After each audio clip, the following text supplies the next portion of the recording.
گزشتہ دنوں ایک پڑھے لکھے دوست نے پوچھا کہ فلسطین کے بچے کہاں مل رہے ہیں۔ میں گڑبڑا گیا۔ سوال عجیب تھا۔ اپنی ناقص عقل کا اعتراف کیا اور پوچھا، اس کا کیا مطلب؟ انہوں نے پورے یقین سے فرمایا کہ انہیں پتہ چلا ہے کہ لاہور میں سرکاری طور پر غزہ کے یتیم بچے لائے گئے ہیں جو اولاد کے خواہشمند لوگوں کو دیے جا رہے ہیں۔ میں نے پوچھا، یہ بات آپ کو کیسے پتہ چلی؟ کہنے لگا کہ ہمارے ایک رشتہ دار بتا رہے تھے۔ میں نے کہا تو انہی سے ایڈریس بھی پوچھ لیتے۔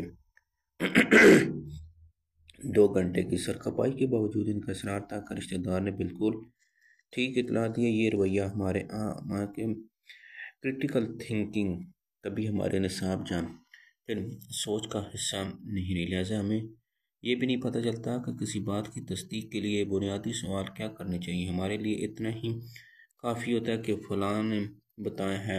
فلاں اکثر صورتوں میں کوئی قابل اعتبار بندہ ہوتا ہے، لیکن تحقیق سے کوسوں دور۔ یہ بھی واٹس ایپ کے فارورڈ میسج پر بھروسہ کرتے ہوئے بات آگے سے آگے پھیلاتا چلا جاتا ہے۔ ناظرین، کالم سننے کے لیے چینل کو سبسکرائب کر سکتے ہیں۔